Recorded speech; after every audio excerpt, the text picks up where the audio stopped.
がないのでどうするかですね。結構厳しそうに見えますね、これはね。皆さんこんにちは。日本将棋連盟棋士七段の村中修司です。今回もですね、将棋大勢実況対局の方をやってまいりますので、ぜひぜひ最後までごゆっくりお楽しみください。あなたが先手です。はい、私が先手ですね。対局開始。さあ、私の方は7六歩、2六でね、居飛車です。相手の方もね、飛車先の歩をついたのでね、横歩取りの形ですね。後手がね、横歩取りというのは誘導するんですけど、先手がここで横歩を取るかどうかっていうのはね、一つ選択でね、2六飛車と引いたり2八飛車と引く手もあるところです。今回横歩取ってみましょうか。横歩取り、はい、で3三角でしたね。ここはね、8八角成同銀、2八歩とかなんかね、非常に激しい手もいっぱいあるところなんですけれども、一番穏やかな手ですね。穏やかで、一番ね、プロの公式戦でもね、多く指されている形ですね。この辺り定石ですね。詳しくは大盤の方でできればなと思います。大盤のね、解説編の方ですね、できればなと思います。で、相手の方5二玉でね、5八玉、中住まいでね、古くからある指し方ですよね。これで1四歩とついてね、1六歩とついて、いや、懐かしい形ですね。近年、そうですね、7二型が近年の形でね、これで、後々ね、2三銀と上がってね、飛車をぶつけてくるようなのがね、後手の狙いとなります。ちょっとね、穏やかに、今回は私も指してみますね。で、端歩ですか。この端歩を受けてみますか、これもね。これ私のね、3八金のところでもね、3八銀もありますしね、いろんな形があるところなんですよね。で、角を交換しましたね、相手の方はね。で、3三桂ですかね。そうですね、これで、2五歩と打つ形でとかね、2三銀と上がってくる形とかね、後手もいろいろね、幅広く手があるところなんですよね。どうしようかな。4八銀と上がるのが普通の手ですね。3六歩とつく手もあるんですけど、2四歩と打たれるとね、飛車をこう縦にね引くしかなくなるので、ちょっとね作戦の幅が狭まるところもありますね。銀上がりますか。これでね、一応私の形は完成の形ですね。で、2五歩に、5六に回りますかね。これがね、私としては、ここに横にね、回りたかったので、3六をつかなかったと。で、次これね、7五角と打つ手が一応狙いとしてあるので、そうですね、何か受けとかないといけないということで飛車を寄ってきました。これで7五歩ともう一発ついちゃう手もありますね。同飛車に桂馬を1回飛んどいて、次にね、8六角という手を狙う、あるいは8二角と打つ手を狙うといった手ですね。7五歩つく手もあるし、桂馬を飛んどく手もありますしね、ここは手が広いですね。7五歩同飛車7七桂っていう感じでね、軽く指す手も有力ですね。それはあるかな。あれが8二角とすぐ打ってうまくいけばいいですけどね。9三香、9一角成。一応後手の方の狙い筋としてはね、1五歩同歩、1八歩同香、4五角って筋があるんでね、それを一応先としては警戒しておかないといけない。歩を打ったりしとけばね、冷静ですね。2七歩と受けとけば、その筋がね、緩和されるので、歩を打ってくるのが一番冷静かな。桂馬を飛ぶってね、1五歩に何か歩をついたりとか攻め合う手もあるんですけどね、単にあれがここで7五歩とついてね、同飛車に7七桂。歩を打ってみますか。ちょっとあれかな。はい、こう受けてみましょう。これね、4五角の筋を防ぐ形で部分的にね、ある筋なんですよね。で、銀上がってきましたか。さて、で、桂馬を飛んで、これはね、7五歩をつく準備ですね。次にね、7五歩とついて、同飛車なら8六角という手になってね、だから3四銀でこう飛車を圧迫する、そうですね、この時にこうついて、飛車をね、少し楽にするってことですね。横歩取りという将棋はですね、結構こうやはり飛車のね、どちらが飛車が広くね使えてるかってとっても大事なんですね。なのでこの場合もね、私の飛車が今日ちょっとね窮屈になりそうなんで、そこがね懸念材料ですね。どうするか。8六とつければいいですけどね、4五銀に6六飛車と寄るような感じ、あるいは7六飛車と寄る感じ、ここついてみますか。あとはね、こちらの4五角のラインもあるんですけどね、これ飛車が7六いった後ね、5四の角のラインでやっぱりこう端を狙われるのはね、気をつけたい。例えばこれで飛車を回ると9五歩とついてね、端を攻めてくる可能性がありますね。6六飛車と1個寄りますか。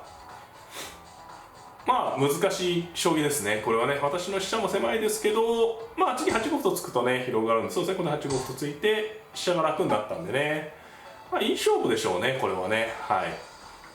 相手の方もね、銀がこう、綺麗にね、前にね、進めてるんで、私の銀はね、まだ8八にいる形なのでね、私の方はこう押されてるようでも一歩得してますからね、少しこうゆっくり指してもっていう感じですね。ここで7四歩とかは考えられますね。動いてくるですね。7四歩とついて、同歩なら同飛車。7四歩有力ですね。7四歩には8二角と打ってしまう感じですかね。それで香車取りを狙ってね、馬を作るような含みと。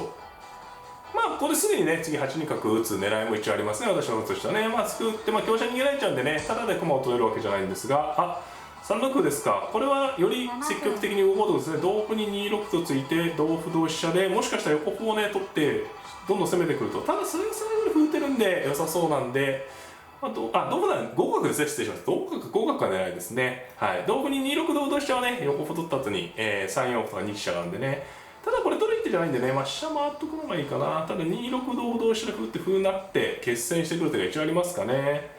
飛車を取って金取って飛車なって、なるほど。4六歩突く手もありますね。3七歩成に同銀。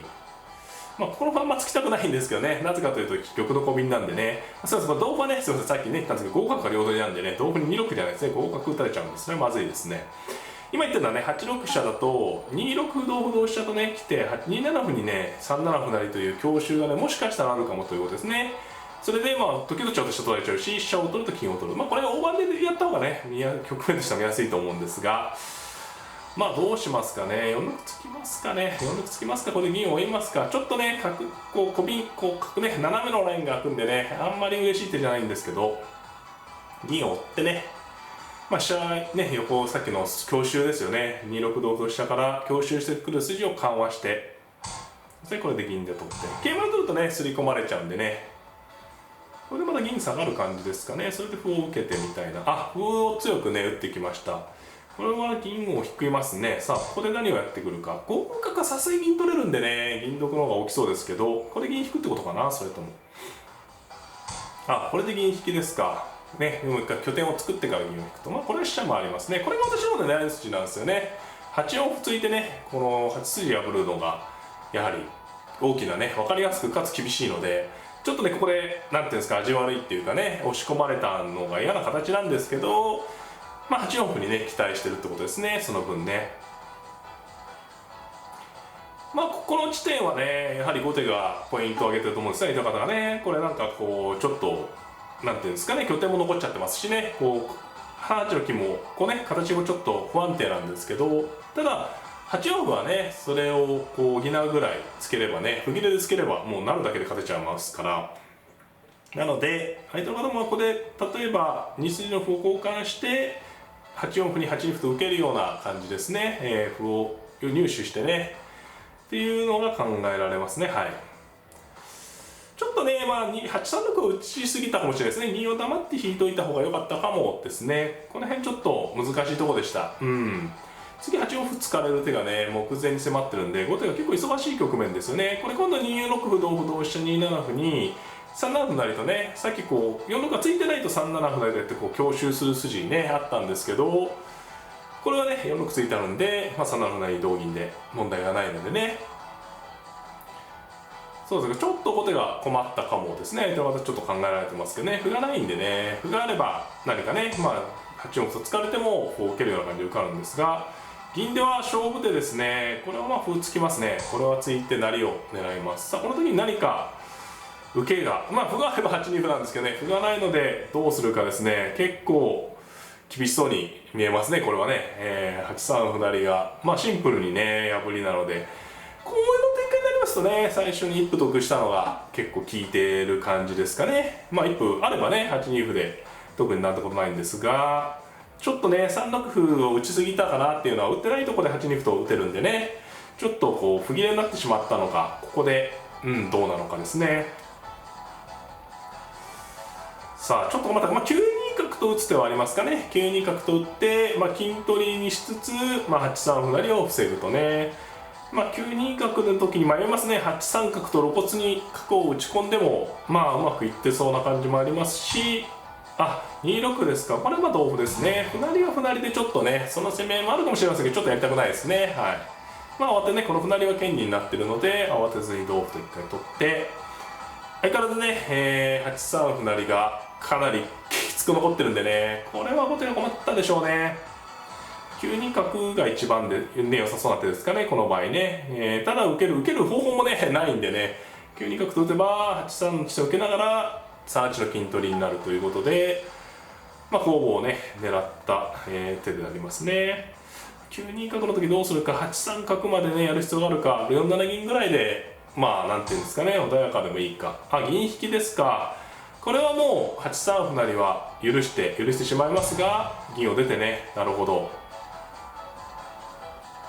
これはただ駒得になるんでね、先手がいいと思いますね。銀はこう出てくると思うんですが、この時2択ですね。飛車を1個浮くか、すぐ銀を取るか。飛車浮く手もありますね。飛車浮いて7四角に銀を取る。飛車を取って金を取る。まあそっちの方がいいかな。飛車を浮いて角で銀を取って金取る手はあるんですけどね、8一飛車で攻めが出そうなので、飛車浮きがいいかなって。まあちょっとね欲張った手ですね。これ銀取ってもいいんですけど、銀取って飛車取って金取っても優勢だと思うんですけど、より得しようということでちょっとね、まあ細かい手なんですけど、少しでも得をして、まあね、よりいい形でね飛車を取らせようと。飛車はまあ取られちゃうんですけどね、っていうことです。まあ、この時に8四歩なら銀を取ってね銀得になりますし、まあ、角でねこの時に銀を取るってことですね。でまあ3八角成と取られるの怖いんですけど、8一飛車成のが厳しいと。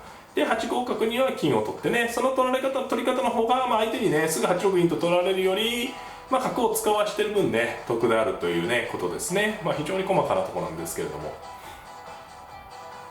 これがね駒得ですしね、攻めてる形ですので、はっきり先手が、優勢ですね。まあ、金を取る手もね本来ならめちゃめちゃ大きい手なんですけど、この場合は8一飛車成でねもうスピードが全然違うので、まあ、7二金も8一飛車成がありますから、まあ、8五角とねこれは取るしかないと思うんですけど、3八角ないですか。まあ8五角でもねちょっと6一とできついという判断ですかね。これは飛車成ってね、この飛車成りは鬼のようにきついです。これははっきりしましたね。もう即受け出しに近いですね。まあ、5一金と寄って6二銀と絡むとかでね、一手一手の寄りにもうすぐなりそうな感じですね。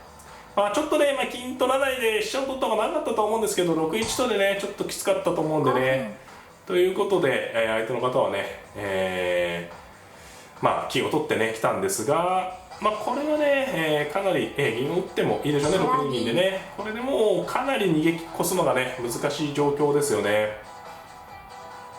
まあ、4一金と頑張る感じでしょうか。同金ですと同等でね寄り形です、詰み形ですね。なので、4一金という感じで、まあ、そこで6五桂打ちとか3五角とかね、今度は6二の銀の方上のね、玉頭を狙うね形で攻めていくのがきつそうですね。ちょっと持たない格好かなと思います。そしてこの時に、まあ、5一角と打っても実は受けなしかな。5一角と打って6一竜1点狙いなんですけど、同金は同竜ですしね、6一角に4四歩と突くと5五桂でちょっと変わった形ですけど、5一角は受けなしかな。5一角と打ってもう1点狙いでね、で4四歩と逃げ道作ったんです。それで5五桂と打ったらどうも受けがなさそうですね。ちょっと変わった形ですけどね、受けなしになりそうです。これどこをついてもね5五桂で、まあ、5四ついてもね金が効いてるんで、これ面白い形の珍しい形のね受けなしの形ですね。これ6一竜の1点狙いなんですけれども、受からないですねこれね。同金は同竜、まあ、4二金と上がっても同角成で詰みですし、まあ、4四歩と突くのがね、そうですね、これがあるんですけど、これ5五桂と打ってね、これで、まあ、またここの逃げ道を封鎖して、がんじがらめですね。これは受けなしです。はい。途中でね、飛車先8筋回ったあたりからね形勢が好転しましたがね、相手の方ちょっと不切れが痛い感じになってね、その前まではいい勝負だったと思います。ありがとうございました。ありがとうございました。はい、いかがだったでしょうか。今回はですね小陽勢実況対局の方をやってまいりました。戦型が今回横太りということで、横太りはですね、居飛車党の方なら、避けては通れないというかね、結構ね、誘導されてしまってね、あるいは自分で横太りをね得意とされている方もね多いんではないでしょうかね。指し方におけるポイントや変化などはですね、解説編動画の方でじっくり大盤を使って解説していきますので、そちらの動画も合わせてご覧いただければなと思っております。